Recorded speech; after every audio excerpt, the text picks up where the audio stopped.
Okay. Okay. Welcome to WKIM. We keep it moving. And I am so excited to be here today with this incredible woman who is rocking and rolling here in Baltimore. Absolutely. Tercia? Tertia. Tercia, right. Tertia. Who is a dynamic leader dedicated to fostering community empowerment and social justice in Baltimore. And she's currently serving as the interim chief operating officer for the Greater Baltimore Urban League. She brings Absolutely. over 2 decades of experience blending administrative prowess with the fervent passion for human resources. Her journey from a U.S. Navy veteran to an esteemed advocate reflects a deep seated commitment to service. We're going to talk about this Navy piece. Yes, A ma'am. proud Baltimorean, her advocacy extends across civil rights, women's rights, health, and educational equity, rooted in the belief that genuine change begins at the grassroots level and beyond her professional pursuits. Toshia embodies entrepreneurship, having founded her own sanitation company as a testament to economic empowerment and the transformative power of love. Her dedication to fostering a more inclusive and equitable Baltimore permeates every facet of her life. Her outgoing personality and innate ability to connect with community members on a personal level make everyone feel welcomed and valued. Through her Yeah. warm and inclusive approach, she ensures that no voice goes unheard, creating a sense of belonging for all. And under her guidance, the Greater Baltimore Urban League has evolved into a beacon of hope, providing assistance to over 1,500 individuals through innovative programs and comprehensive support services. Her strategic vision has driven the organization towards greater efficiency and impact, leveraging technology to foster sustainable growth. And in addition to her professional endeavors, she serves as the host of the Voices of the People podcast, amplifying diverse voices and stories from the Baltimore community. And balancing her commitment to family, she is also a devoted wife and mother, exemplifying her ability to juggle multiple roles while remaining steadfast in her dedication to creating positive change. As we reflect on Miss Wright's remarkable journey and celebrate her tireless dedication, it's evident that she serves as a catalyst for positive transformation in Baltimore.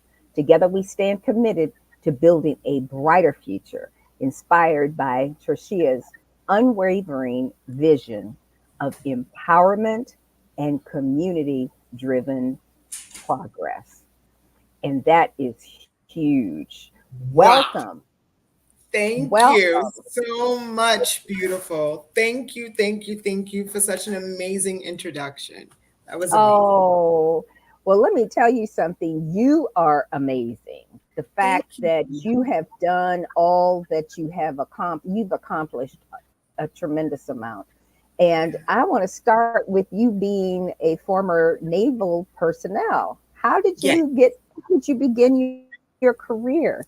So, I began the start of my naval career was kind of me being over current life situations. Like I had just lost my biological dad, and then like one Oh, week after him, my grandmother had passed away, which was his mother, and then a week after that, my nephew had died on a dirt bike, and I was like, you know what? Completely over Baltimore. oh, Get out of here. And so me and my best friend at the time, we went and took the ASVAB and we both passed. We scored really high. So we were able to choose whichever branch we wanted to go to. And I wanted to go to the Navy because the uniforms were cute. I was yeah, they are. They I are. chose the Navy. The uniforms were really cute. So Yeah, they are. They are. Especially when they're in their whites, right? I love that. yes, the dress white. Absolutely. And with the little hat. Oh my gosh, it's so cute. And so while I was there, I started off as a deck seaman, and then I I passed into a storekeeper, and so I graduated. I mean, I left the military as a storekeeper, second class. So Okay. yeah. And so in during that process though, it gave you something to get you focused to now go from a naval and a very structured environment to a community involvement. How did you make that transition? So I was a part of one of the first group of women to ever be stationed on an aircraft carrier. Wow. So yeah. And so we all know that the military, I say, is a white man's military already, right? And then being in the military on a ship as one of the first women on the ship as a black woman, it was really hard for me, because I stand on my blackness. I am unapologetic about it All right. always. And so that doesn't translate well in the military, you know? I understand. I Yeah. understand. And so life was kind of hard. Like I didn't stay in a lot of trouble because I believe in being a squared away sailor, you know, but the road just wasn't easy for Yeah. me. And so I was discriminated against a lot. It was a lot of it was a lot of really crazy sexual discrimination going on. It was just Mm. crazy there. And I knew that. And then one of the things that made me honestly get out was that I I wanted to grow dreadlocks, and they were like, "You can't." And I'm like, "Why?" I had a girl whose ponytail literally touched her heels, and she could just wrap it up as long as it didn't touch her collar. She could go to muster, and I just didn't understand why I couldn't. And so I was like, "Yeah." So I don't want to be anywhere that puts me in a box. I don't belong in a box. Well, So they can't put you in a box. they can't put me in a They box. can't put you in a box. And I used to work with the Marine Corps League and the Hmm. Capitol Marines. I saw that. And oh, girl, we're gonna have to do this offline when the thing is over because Mhm. that right there. It was an experience. Yeah. And I'm from South Bend, Indiana. And ladies and gentlemen, I think what is really important here, and I just want to take this opportunity to just be real, Mhm. in that too often, and I'm 72 years old, and too often, we see ourselves being in the Navy or the Army or the Marine Corps. We see ourselves there. We want us to be there. We want us to stay. We want us to be groomed. We want us to get that 4 star. We want those things. But if the racism in the military is real serious, and until we can make it clear with the Secretary of the Department of Defense, somebody at that kind of level, Joe Biden and whomever, have to be at that level to deal with the fact that racism is alive and well in the military, and the behaviors of the leadership, be it a 1 or 4 star through 4 stars or a colonel, or it's at every level. It's at every level, and the impact is it's horrific. Yep. I agree. I had an experience with the military, and I know we're off topic, but Hmm. I think this is a good opportunity for two Black women who've had military experience to be able to have that honesty. And it's Absolutely. that honesty that we can carry to other young women of color who Yep. have to navigate that. Maybe this is a different show that we do, and we literally do something where we can have some real conversation in a live Yeah. situation. Yep. That's what we'll do. We'll do this off camera. Yeah. But ladies and gentlemen, you gonna hear some more from us about this whole Absolutely. business of racism with women of color in the military. That's a real serious issue. It But is. let's talk about this new position of yours that's Yeah. happening here in Baltimore. So, what brought you to Baltimore, and why the Urban League, and what is it that your mission? So, what brought me to Baltimore was my mama. I was born and raised here, right? I left to go to the military and I came back home. And what brought me to the Urban League? I always say, everybody is like, oh, I got this job because of a certain position or something like that. I really feel like that um, God prepared me for this Mhm. position Mhm. because we serve a community of people that I used to be. And so I worked up from the level of the disadvantaged level to be able to be where I am now. And it was a lot of hard work, and but I did it through advocacy, through service, through my children, right? Wanting to be a better person for them.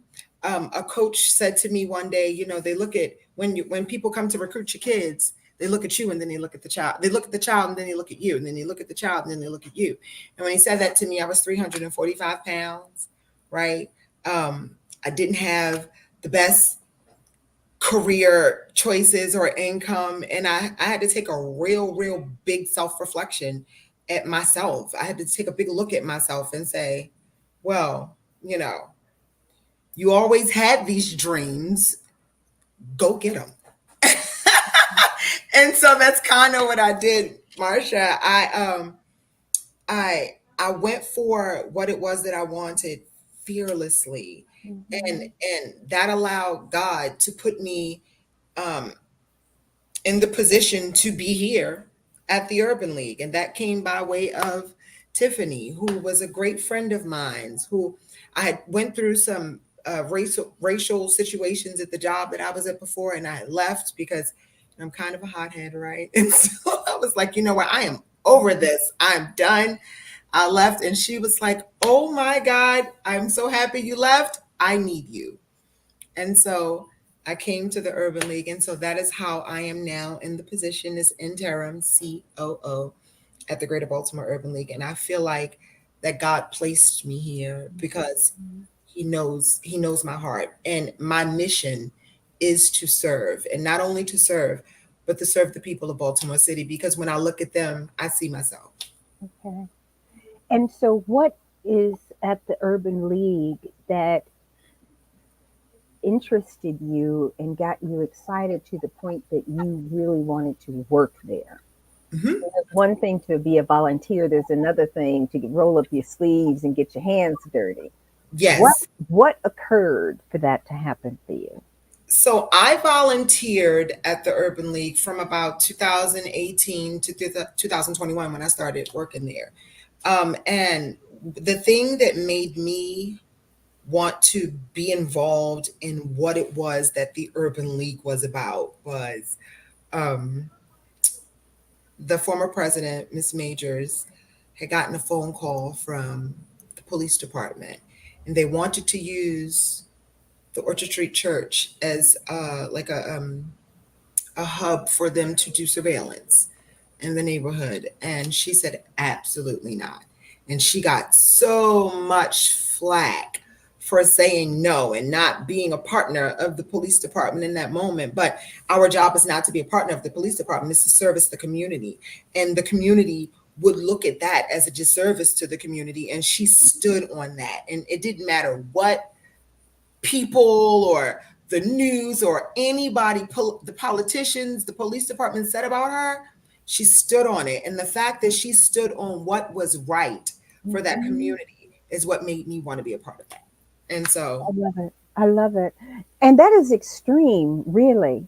mhm, So I'm visualizing the old location for the Urban League in mhm, this big building, right? That mhm, was really more of a community center, mhm, yes, right? And so now you want to be able to put a hub for the police department in this community? yes, absolutely not. That was it. And it was it. And so that's why I always say my fearless leader, right? Because she was so fearless and she stood on that principle and she did not back down and they did not like it. But that's what made me fall in love with. And then I didn't know about the mission of the Urban League. And Okay. then when that happened, I went and researched the mission and I was like, why wouldn't I? Why wouldn't I want to be involved in an organization that enables African Americans to to acquire economic self-reliance, parity, civil rights, and power? Why Mm. wouldn't I want to be a part of an organization like that? Who wouldn't? You know? So when you start dissecting the mission, Mhm. what are there, and now you're coming into that new position. Mhm.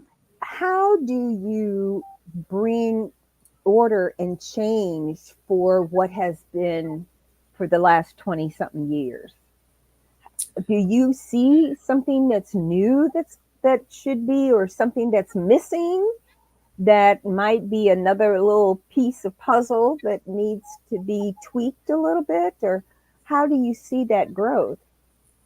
So, the thing that I think is missing with the Urban League, well, not missing right now, because I think that we're on the right path, Okay. was the technology piece and having such a heavy focus in the IT technological piece, like social media. As you mentioned, we now have a podcast, understanding how important it was to incorporate these huge marketing platforms that would bring us the engagement that we need. Mhm. And so that is the one thing that I saw that was missing in the Urban League that I was able to incorporate, was that marketing platform, and that platform that allows people to not only see that we can post a few pictures and we have a few flyers posted and we're having these events, but they can actually come and they can talk about how the Urban League has changed their lives. And our stakeholders and investors are able to see what it is that their investments are, what the fruits of their labor is. And so I think that that was the only thing that was missing, because the Greater Baltimore Urban League has always had amazing programs that help to remove the barriers that existed in the African American community to help us attain self-reliance. We've always been great with that.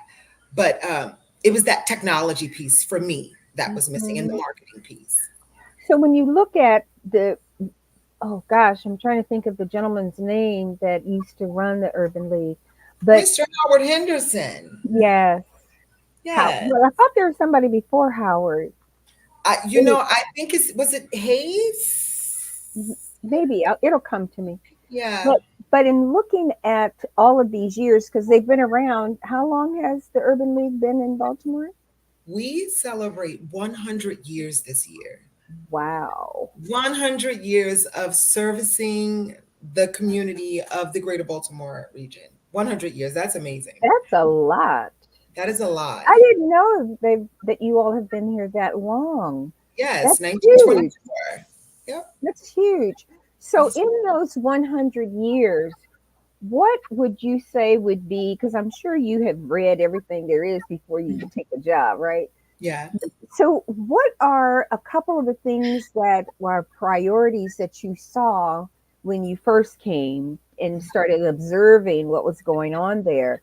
Mhm. What do you think are the most five or three or five more um, things that you're doing, programs that the Mhm. organization has created over 20 something years, Mhm. but how many, what other things can be done, or what other programs are Mhm. you looking at Mhm. for the future? How do you look at the future, and what is that going to look like, and Yes. how does it strengthen the organization?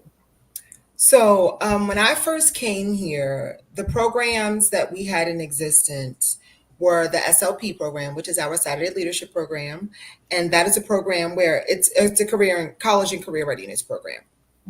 We take kids on different college tours to different colleges in Maryland and all the states that touch Maryland. We do Mm, that one Saturday a month, and then at the end of the year, we do a ceremony. We give the all graduating seniors a scholarship, and we give them letters of recommendation for their schools. And so that's one of the longest standing programs here at the Greater Baltimore Urban League.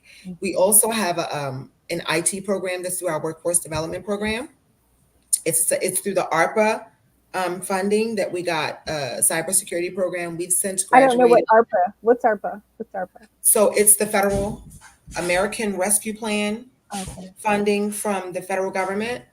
And so the ARPA funding enabled us to graduate 100, no, I'm sorry, 75 graduates in three IT certifications. Wow.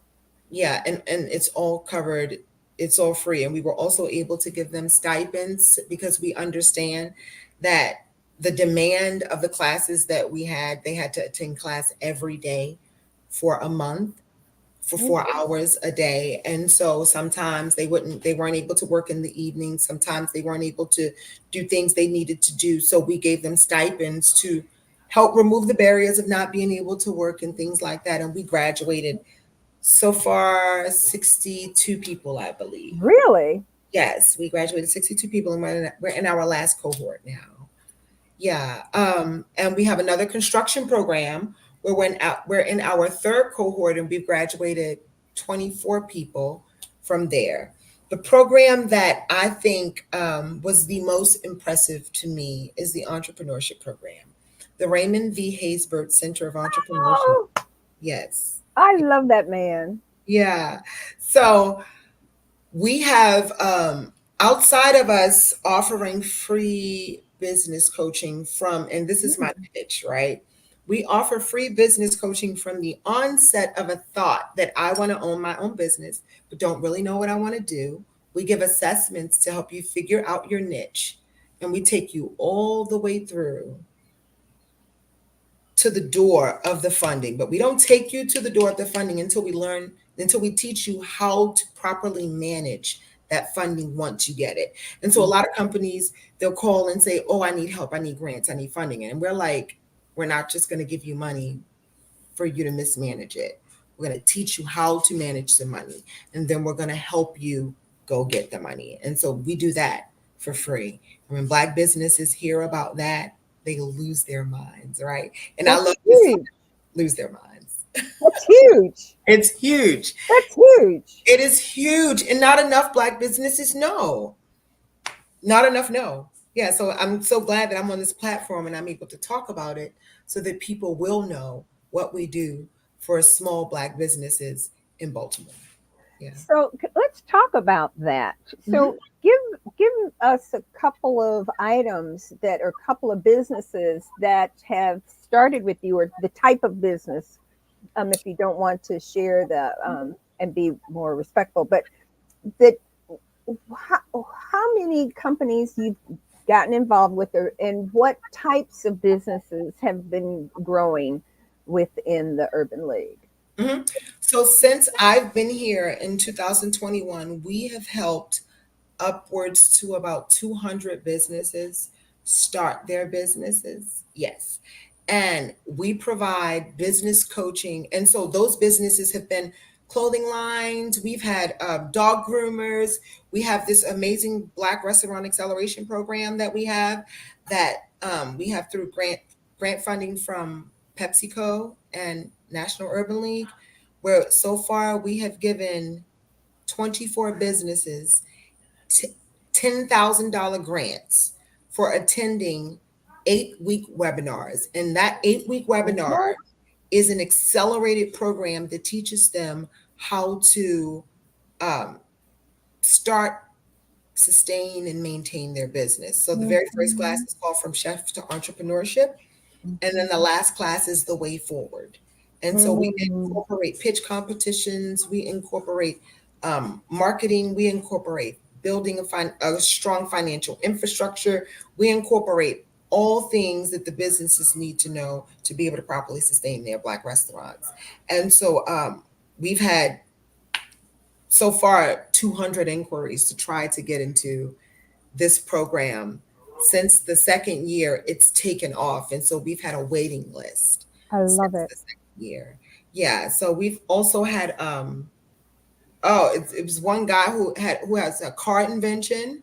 He has an invention that's going to do something special with the car. He's not been able to tell me because it's not patent, but he has Mhm, shared it with our business coaches who sign paperwork or whatever that they won't mhm, tell. So, the business type, there is no limit. mhm. That's Yeah. very interesting. I might have to follow up on this. And Mhm. I I'm glad to hear this because there's so many people who after COVID Mhm. the jobs have disappeared, and like, what's next? How am I going to live? How am I going to take care of my family?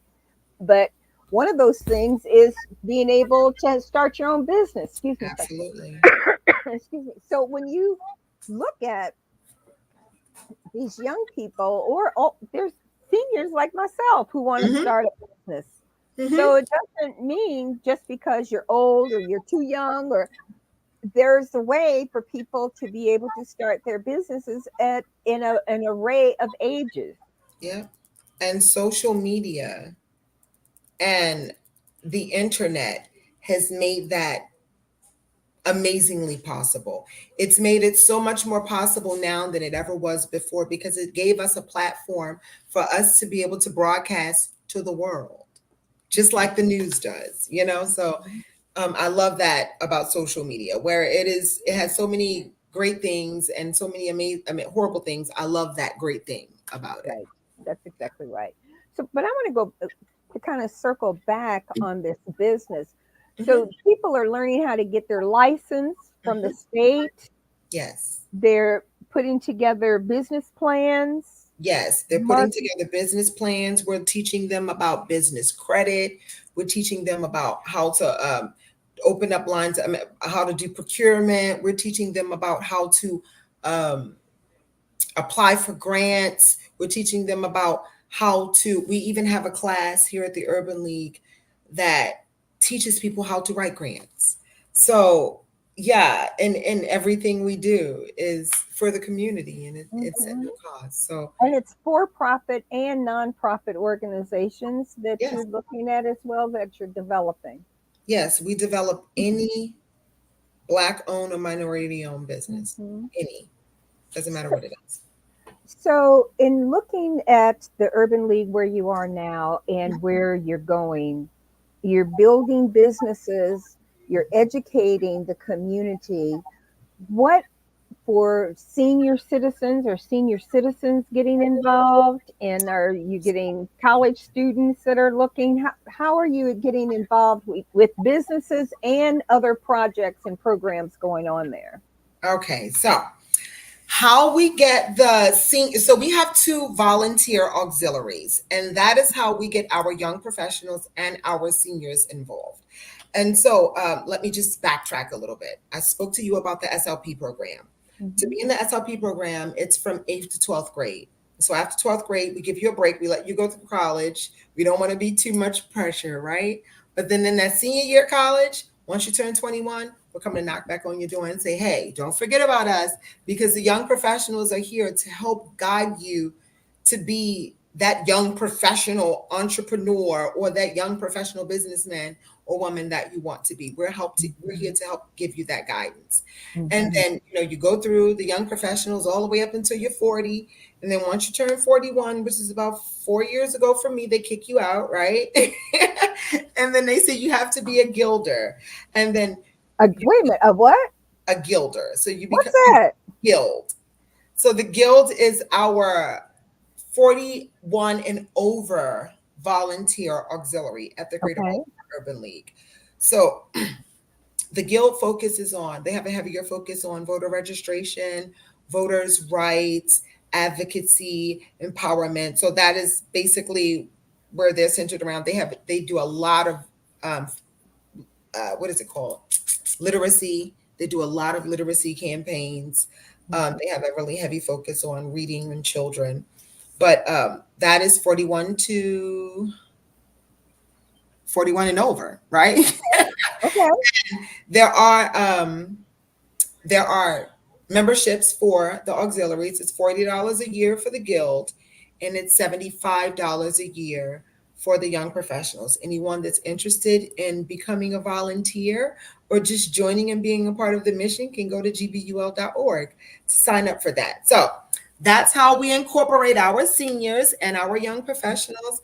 But our volunteerism doesn't stop with membership, right? Okay. We have a lot of the times our guilders or just other volunteers that want to be a part of the mission come and they volunteer to be facilitators for the SLP classes. Sometimes they come and volunteer to do certain webinars and certain seminars for us. So there are multiple ways to be involved in the Urban League. We Mhm. also have a health pillar. And it's something that's very new for us. It kind of started during during COVID. The CDC reached out and wanted us to push outreach and education for COVID-19 and the flu. And we Mm. kind of stuck with it because we understood that during COVID, it was just way bigger than COVID-19 and the flu. It was health disparities at the highest Wow. level. And we needed to tackle those health disparities at the lowest levels, right? We need to tackle them at a level where the community can see us and Hmm. they can see that we're advocating for them. So um, That's huge. that is huge. And so right now we have this program called the Bridge Access Program. And it's a program through the CDC that if you're 18 and older and you do not currently have insurance, but you still want to get a COVID-19 or a flu shot, you can go to certain pharmacies to get those things for free. Wow. Yes. Now, the horrible thing is that ends in August of 2024, August 31st of 2024, but people have a few months to go and take advantage of those Hmm. Hmm. opportunities. So Yeah. you're doing a lot of community outreach with other organizations. So Yes. it's not just an insular entity. No. Yeah. No, we do a lot of partnerships. Like we just recently had a kicking it with the candidates event where we had all the mayoral candidates and the city council president candidates all come up to Langston Hughes, and we partnered with NAACP and the Zetas and the Blacks and Wax Museum, and we had an amazing event that broadcasted all of the candidates for city council president and mayor. It was a really great time. They came out and they did their sneaker walk from their favorite song. And so we recorded them dancing and stuff. It was such a great time. That's Yeah. great. But that's important too. So when you're talking about leadership of this of this caliber, people have a need. So there are many services. You're not just insular. You've We are. got a broad scope of activities that and services that you're bringing to people. I didn't really realize just how much the Urban League has, how many programs, I guess, Mhm. the Urban League has. Yeah. Um, there's somebody, Mr. William Belk, who's watching, says that grant writing class is clutch. Yes. I don't know what clutch. You The mean the great clutch writing class purse? is No, clutch. okay. Clutch means it is all right. Like that's what we need. Grab it. That's All clutch. right. Okay. Thank you. See, you got to just keep me on top of all these little Yeah, I got you, words and Queen. stuff. So just, that's all right. Just take care of me. Because I'm going to ask the question. If I see something, I ain't going to pretend like I know what it is. I'm going to Absolutely. ask. I'm not that person who'll sit there and say, oh, yeah, and act like I know when I don't. That's For not going to sure. happen. That's not who I am. But that's Absolutely. powerful that Mhm. somebody would actually take the time to do that Yeah, and post it in here. So that says a lot right there. it It, does. it speaks to that. Yeah. So in the next couple of years, we're COVID's over. We're Mhm. moving now into 2025, I guess. 2025. Yeah. And you probably would be having some sort of end of the year fundraiser or gala or something. Are there any We other have programs? some amazing things going on this year. I'm so excited about them because it's our 100th year, right?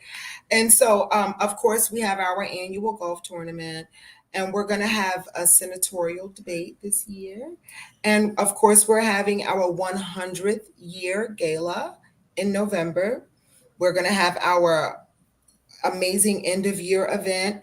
We're going to have two back to school events in August. We are having an amazing Juneteenth movie night that everyone is welcome to. If you Oh, guys that's are great. interested, yeah. If you guys, it's actually being hosted by our young professionals, who's also called the Greater Baltimore Leadership Association.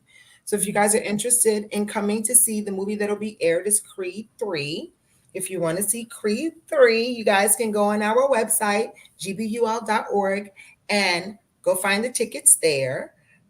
We what else? We're gonna have so many amazing things. I just cannot think of everything right now. That's Yeah, okay. But it's really wonderful because you probably have it on your website. we do. So, in the greater Baltimore community, so in the Urban League here has been very, very busy.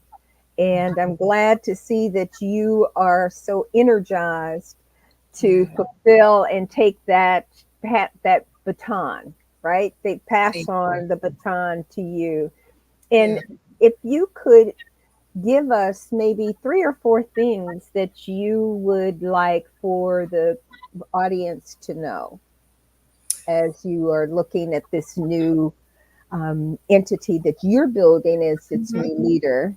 Yes. Well, not its new leader. We are actually in the process of looking for a new CEO for the Greater Baltimore Urban League. And so we've just finished our interview process and we're now in the next round. So hopefully in the very near future we will be able to announce the new CEO of the Greater Baltimore Okay. Urban League. All I right. cannot wait. I'm so excited about that. But Really? yes. A few things that I want the people to know about the Greater Baltimore Urban League is that we are redoing our campus. And so Mm-hmm. I'm not able to say all the amazing things that are happening with that, but what that will look like is we are building uh, before you mentioned that the Orchard Street was like a community center for the community. This is Uh-huh. going to be the ultimate Mm. community center for the community. And the way that we utilized the Urban League before will will be magnified by 10. Like Wow. it is going every single time I think about all the amazing things that are going to happen with the Orchard Street Church and the Urban League campus redevelopment, I kind of get goosebumps because I get so excited about what we are going to be able to present to the community and the people of Baltimore. Mhm. So, But that's huge because the Urban League has been a pillar in yes, our community. for 100 And it's good years. to see, that we've got some female leadership too Yeah. in doing some great things and, your vision Mhm. being implemented. So you've got a great board We have an amazing. and and a community. Do you have a community program that's involved with what you're doing there? Yes, we do. We have a couple of community programs that we are involved with. One of our community partners is the Peace Team, and so the Peace Team. Are you familiar with the Peace Team? Nope, never heard So of the it. Peace Team is a violence reduction uh, Mhm. program, and so what they do is they go around to different areas in Baltimore and they bring peace to those areas. And so we've partnered with them Mm.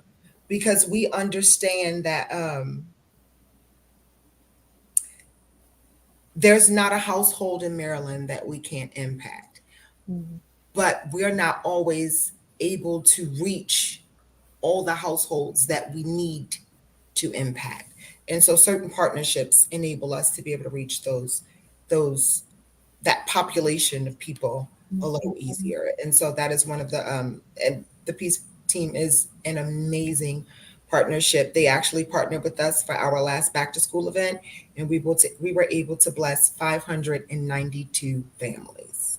Yes, What? That's a lot of people. 592 families. Yes, Oh my gosh. through And that partnership. right. But see, those are the things that, we we have all this news on the front cover of these major papers, But you don't hear about this stuff, right? and we don't hear enough about what is going on in our communities and how we're empowering our community members.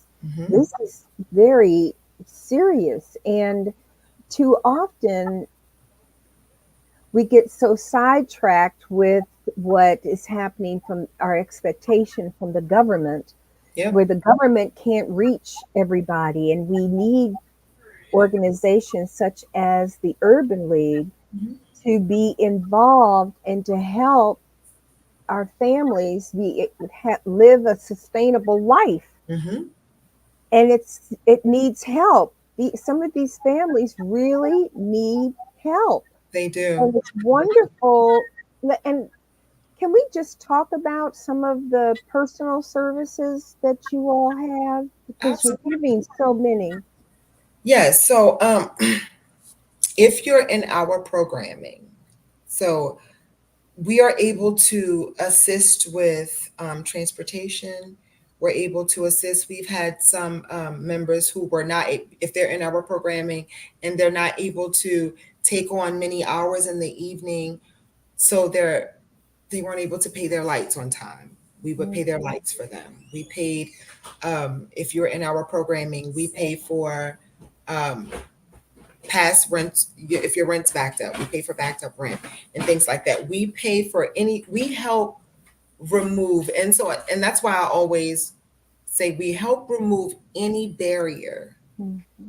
that is in place that will stop a person from being able to get that IT certification. I'm sorry, my dog. I'm so sorry.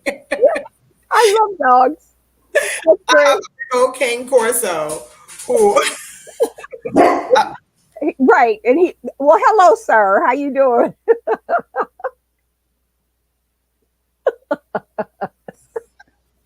I'm so sorry.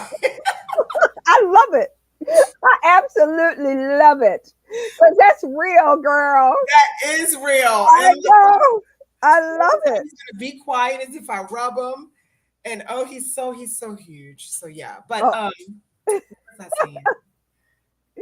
so, but here's a question for you. You all have your own podcast, right? Ew, voices of the So, people. Okay. yeah. So tell us a little bit about the podcast. Absolutely. So Voices of the People podcast was created in February of this month.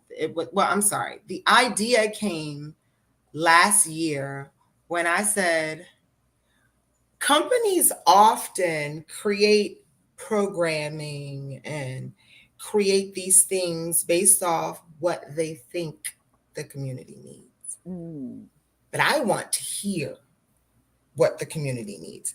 And I not only want to hear it for the Greater Baltimore Urban League, but I want the whole city to hear what the community needs. And I mhm, didn't want to do it like a regular podcast, right? Where we sit down on the couch and we talk. I kind of wanted to make it like a news segment. And so that's kind of what it is.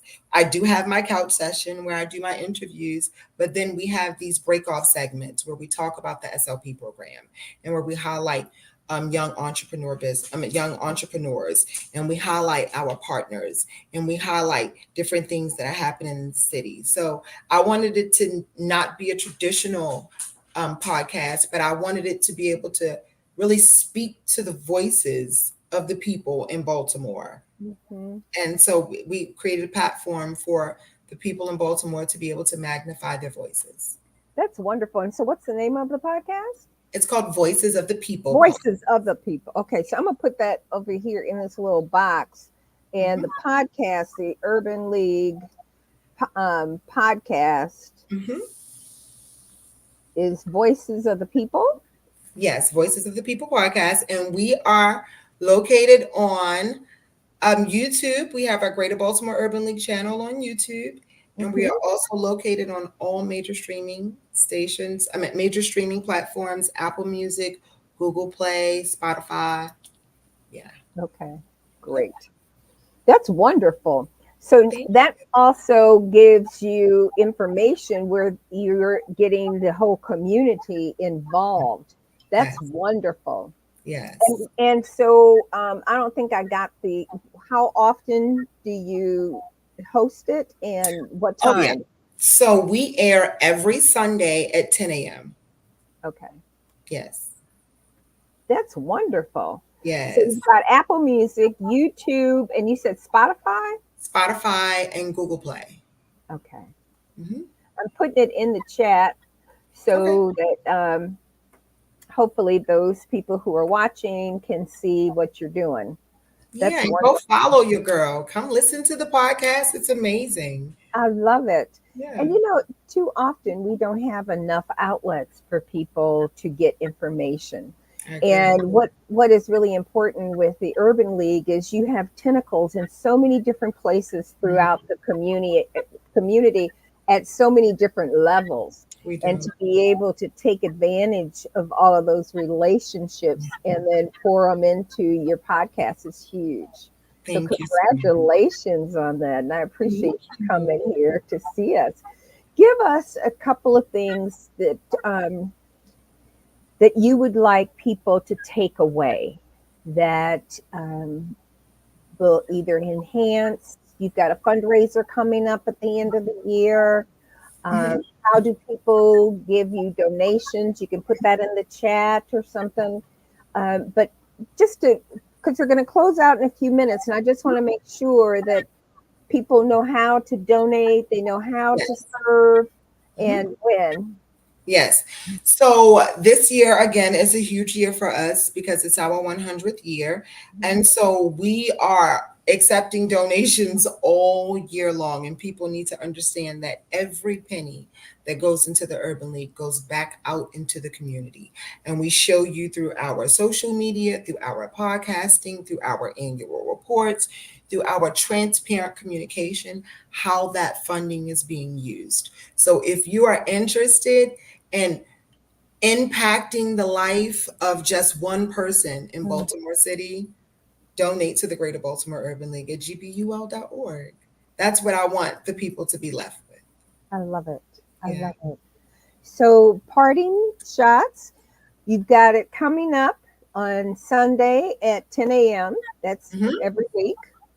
Yes. And so we can see that. And you'll be posting. So just let us know because we have the newsletter going out. So make Yes. sure send us an ad at no charge to Okay. put into our information for distribution. We'd love to be able to support however we can. Know that we're here to Yeah. be helpful. I do want to mention one thing, Marsha. We are having, I can't believe I forgot this, and it's probably because it's been driving me so crazy planning. But we are having a block party that is June 8th, this Saturday from 11 to 1 p.m. We're going to have face painting. We're going to have free hamburgers, free hot dogs, free chicken. We're going to What? have different villages like a wellness village, an arts and literature village. We're going to have a community village. We're also going to have a press conference that's going to start from 10 to 11 where we're going to unveil our new strategic plan. So, I love it. And yeah, that's June 8th. June 8th at Orchard Okay. Village. I love it. I'm Yeah. writing it down before, so I don't want to hang up and not have it. Okay. That's wonderful. Yes. And so we can come and eat and have fun and Yes. giggle and music. Yes. It's going to be a DJ. We're going to have a 360 picture machine. It's going to be a whole vibe. Okay. That's going to be Outstanding. clutch. I- I'm loving this. I've got new words. Okay, that's clutch. Okay, Right? I got it. I got it. I got it. I can use it. It's funny. Wonderful. Any parting words for our audience?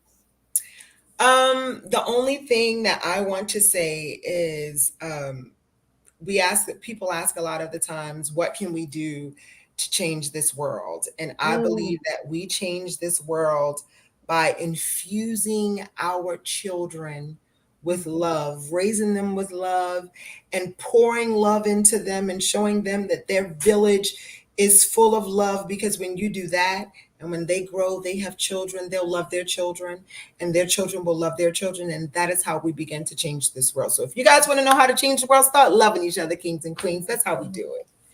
And that's huge because there isn't enough love. It's not There- enough. There's not enough. And our babies need love They need it. in far too many places. So Yes. thank you very much for Thank taking you. time out of your busy schedule. I know you knee deep in alligators over there. I am knee deep in alligators. And thank you so much for having me, beautiful. I am so honored. Oh, we're honored. We're really excited that you're here, that you came on, Mhm. and we're going to be in touch. And of course, Miss Reagan's going to she will keep dialing my number to make sure I don't forget something. Honey, Miss Reagan will Yeah, drive you crazy, but she Reagan is Farley. amazing at what she does. Reagan Farley, shout out to you. A PR, a strap. Yes. Oh, yes. Extraordinaire. She That she is. is. Okay. Well, thank you so much, Thank Miss Rice. you. We really appreciate it. We'll be in touch. Absolutely. All right. Thank you, ladies and gentlemen. Thank you for joining us. And we look forward to you making certain that you're going to go to STEM City USA and go to the newsroom to see our show and the WKIM Media Network YouTube channel. So thank you very much, and we'll see you next week. Thank you. Okay.